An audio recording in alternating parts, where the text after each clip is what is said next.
नमस्कार मेरी YouTube family हमशिका voice में आप लोगों का स्वागत है। कहानी अच्छी लगे तो लाइक कमेंट शेयर कीजिएगा और चैनल पर नहीं है तो चैनल को सब्सक्राइब कीजिएगा। आइए सुनते हैं फिर से एक नई कहानी। गेट खुलने की आवाज़ से मेनका ने कंधे उचकाकर वहीं पास की खिड़की से बाहर झाँका। वही था जिसका पिछले 2 घंटे से वो इंतज़ार कर रही थी, डाकिया। मेनका का हृदय जोर से धड़क उठा।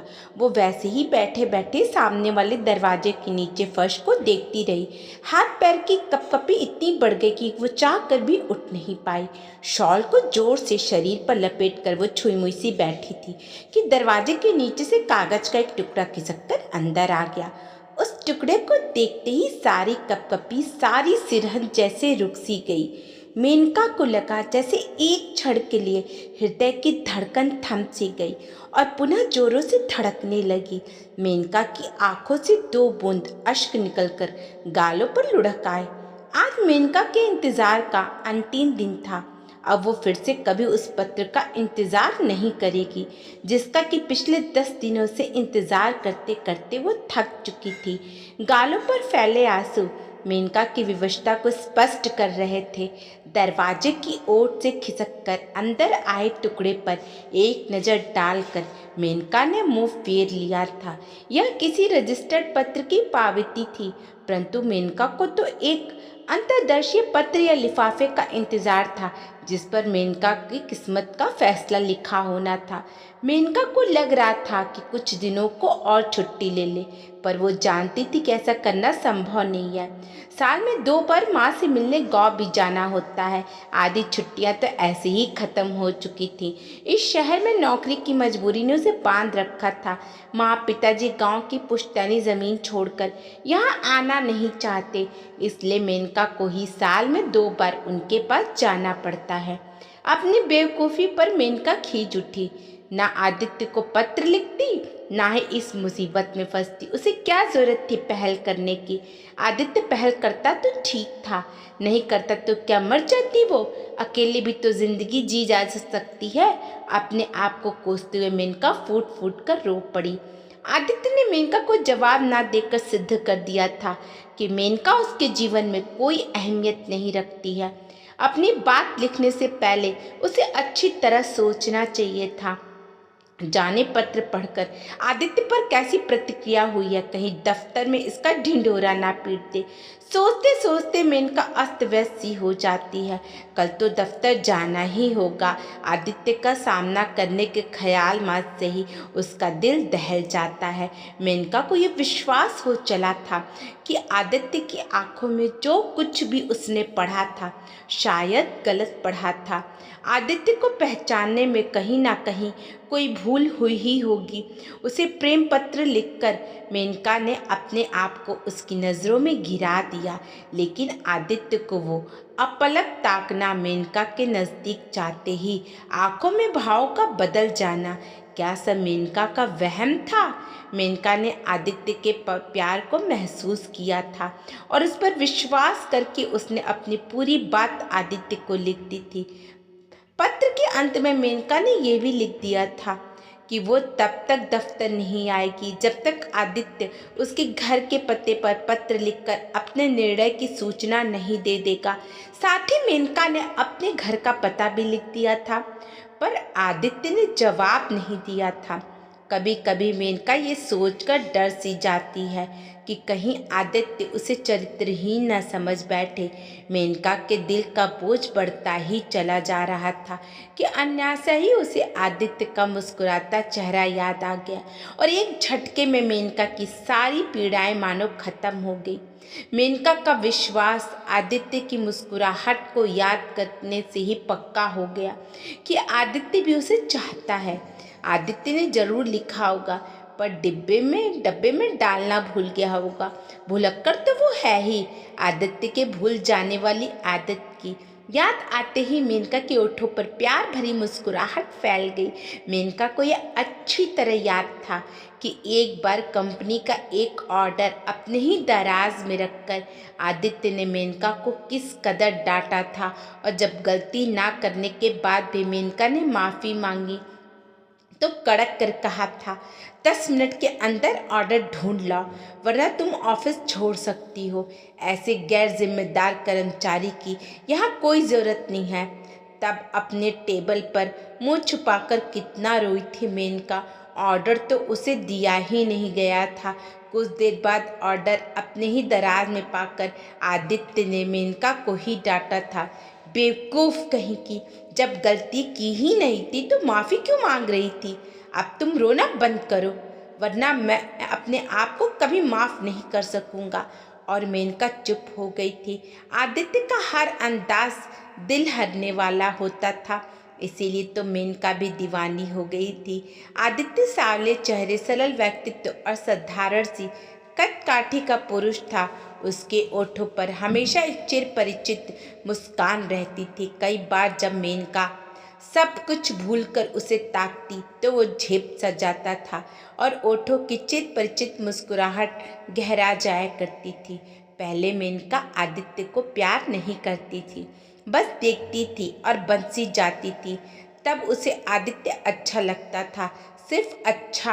आदित्य मेनका के दफ्तर में मैनेजर था, इसलिए मेनका को कई बार उसके पास जाना होता था, कभी कभी डिक्टेशन लेने तो कभी अपने टाइप किए हुए कागजों पर हस्ताक्षर कराने। जब भी वो आदित्य के पास जाती तो उसका दिल जोर जोर से धड़कने लगता और मेनका महसूस करती कि आदित्य सिर्फ उसे अच्छा ही नहीं लगता बल्कि उसी बीच आदित्य दूसरे शहर चला गया। तभी मेनका ने महसूस किया कि वो आदित्य को सचमुच प्यार करने लगी है। आदित्य के बिना सारा दफ्तर सूना लगने लगा था। ऐसे लगने लगा था कि आदित्य को देखना मेनका के जीवन की एक ज़रूरत बन गई है। और जब आदित्य लौटा तो मेनका पूछ बैठी थी, कहाँ चले गए थे? अपने बेटे से मिलने। आदित्य का सहजतापूर्वक दिया गया जवाब मेनका को अंतर तक हिला गया था। वो चौंक सी गई थी। तो क्या आदित्य विवाहित था? आदित्य के बारे में जो कुछ भी वो सोचती थी उसका ख्याल आते ही उसे लगा कि वो आदित्य की अपराधनी है। एक शादीशुदा पुरुष के बारे में जाने क्या क्या सोचने लगी थी वो। आंखों में कोर में फंसे आंसू बहकर गालों में लुढ़क आए थे। आदित्य की नज़र बचाकर उसने आंखें पोंछ ली। आपका परिवार कहाँ है सर? हिम्मत करके पूछ लिया उसने। मेरी पत्नी नहीं है।